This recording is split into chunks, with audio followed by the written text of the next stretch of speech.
मैंने अपने last topic में आपको फैराडेज लॉज ऑफ इलेक्ट्रोलिसिस पढ़ाया था और आज मैं आपको अपने इस लेक्चर में ओम्स लॉ के बारे में बताऊंगी।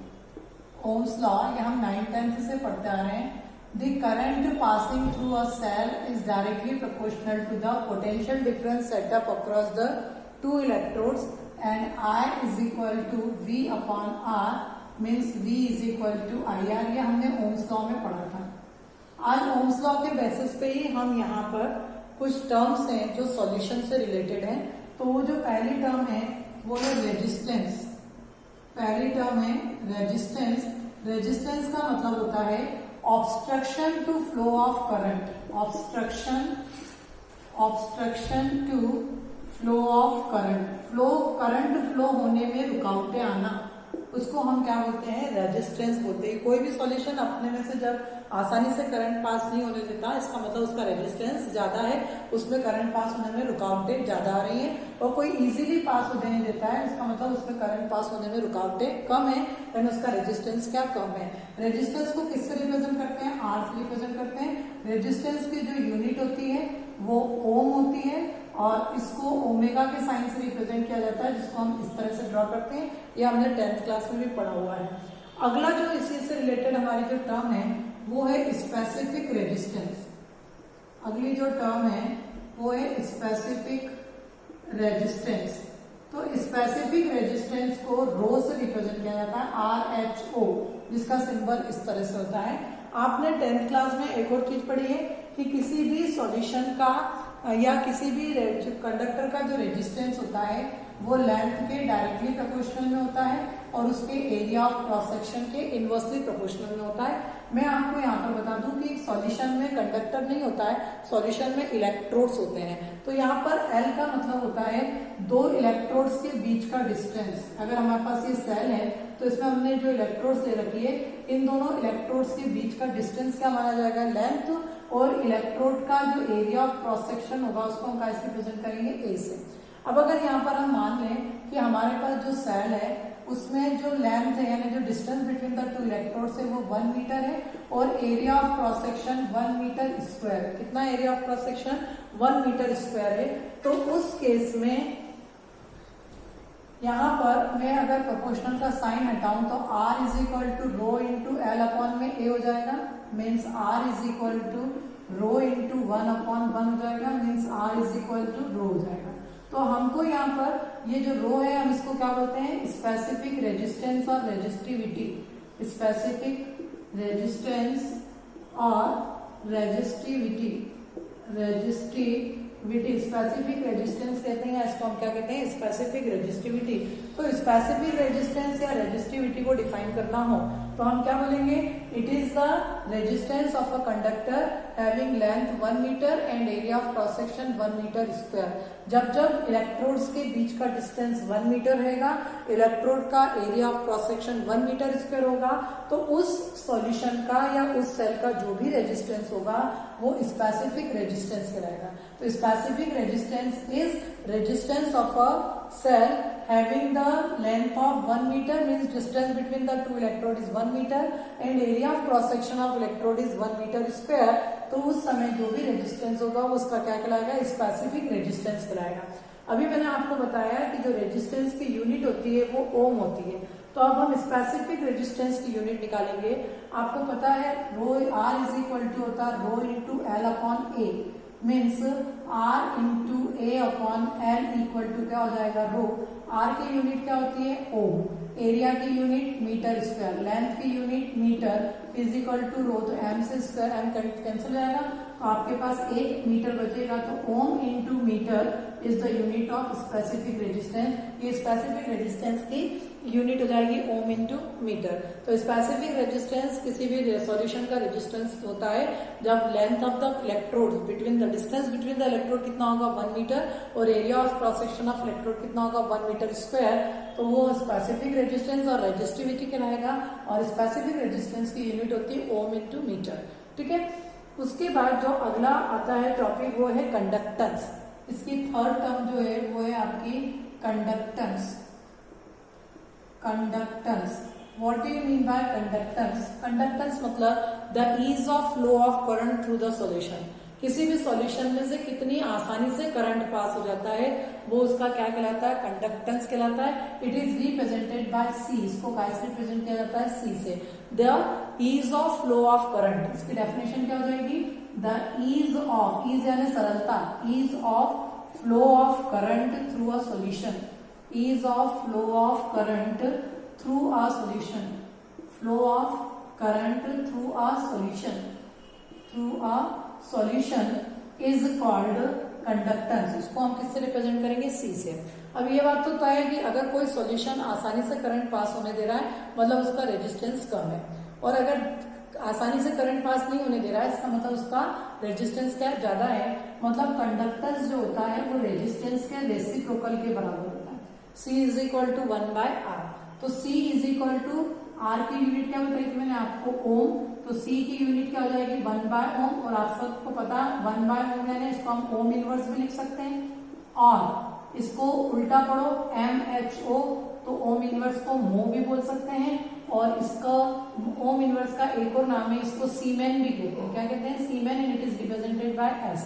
तो कंडक्टेंस की जो यूनिट होगी वो ओम इनवर्स होगी या मो होगी या सीमेन होगी। सीमेन को जनरली हम किससे रिप्रेजेंट करते हैं, एस से रिप्रेजेंट करते हैं। तो ये था आपका conductance, the ease of flow of current through a solution, और reciprocal of the resistance is called conductance, और इसकी यूनिट क्या होगी, ओम इनवर्स। तो ये आपका जो थर्ड टर्म थी सॉल्यूशन से related, conductivity of the solution से रिलेटेड, वो थी आपकी कंडक्टेंस।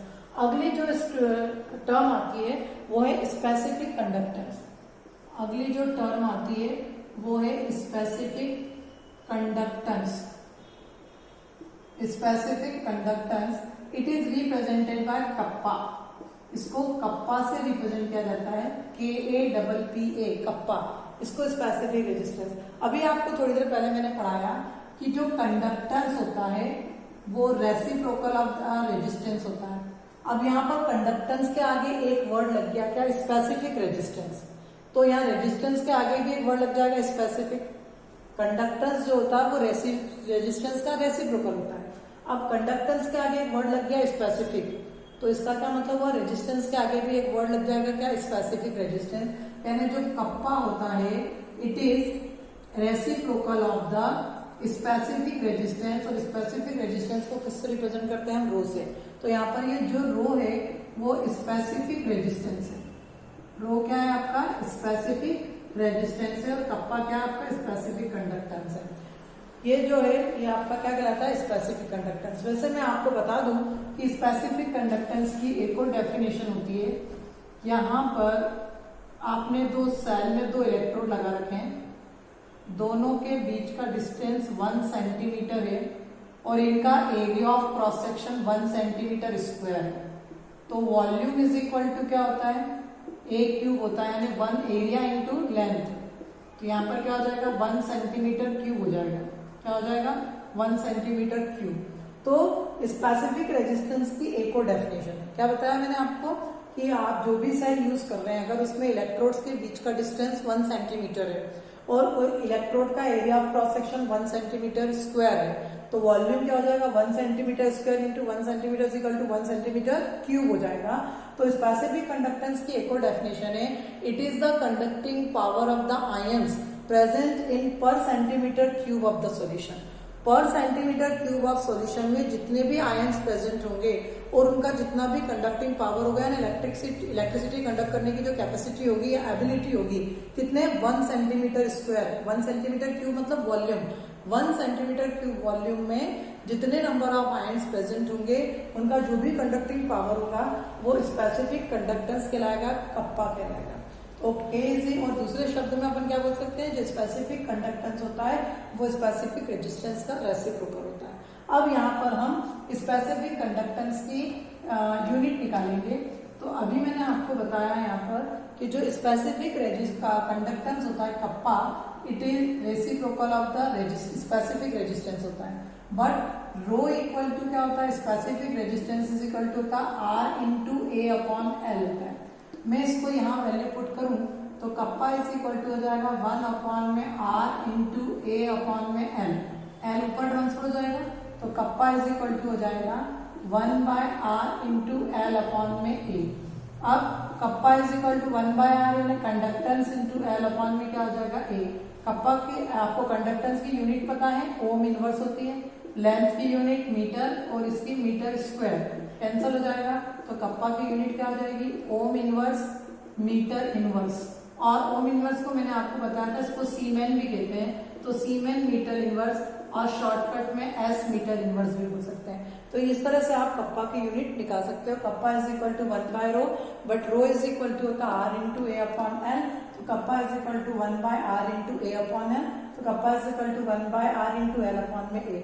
और 1/r is equal to conductance होता है, कंडक्टेंस की यूनिट ओम इनवर्स होती है, लेंथ की यूनिट मीटर, एरिया की यूनिट मीटर स्क्वायर। तो ओम इनवर्स मीटर इनवर्स, इसको सीमेन मीटर इनवर्स भी कह सकते हैं या एस मीटर इनवर्स भी कह सकते हैं। तो ये था आपका specific conductance, means the conducting power of ions present in per centimetre cube of the solution या per cubic centimetre of the solution. कि 1 सेंटीमीटर क्यूब का जो वॉल्यूम है उसमें जितने नंबर ऑफ आयंस प्रेजेंट होंगे उनका जो भी कंडक्टिंग पावर होगा वो उसका क्या कहलाएगा, स्पेसिफिक कंडक्टेंस कहलाएगा। और उसकी unit ohm inverse metre inverse होगी। अगला जो लास्ट टर्म यहाँ पर हम इससे रिलेटेड पढ़ रहे हैं वो है सेल कांस्टेंट। सेल कांस्टेंट को जी एस्ट्रिक से रिप्रेजेंट किया जाता है। इससे रिप्रेजेंट किया जाता है जी एस्ट्रिक से। Cell constant, cell constant it is the ratio of length of conductor to area of cross section.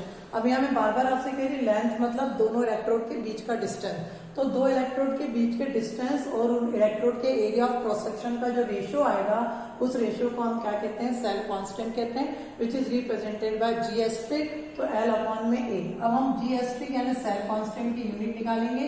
तो लेंथ की यूनिट क्या आ जाएगी, सेंटीमीटर, और एरिया ऑफ क्रॉस सेक्शन की यूनिट सेंटीमीटर स्क्वायर। तो जी एस्ट्रिक इज इक्वल टू हो जाएगा 1 centimetre means centimetre inverse. ये अधिकतर कॉम्पिटिटिव लेवल पर सेल कांस्टेंट की यूनिट पूछी जाती है, तो ध्यान रखिएगा सेल कांस्टेंट की जो यूनिट होती है वो सेंटीमीटर इनवर्स होती है। ठीक है, ये था आपका cell constant, the ratio of length of conductor to area of cross section, और distance, the ratio of the distance between two electrodes and their area of cross section is known as the cell constant. अब आज हम यहाँ पर अपना जो अगला topic है वो पढ़ेंगे relation between K R C and cell constant. Relation between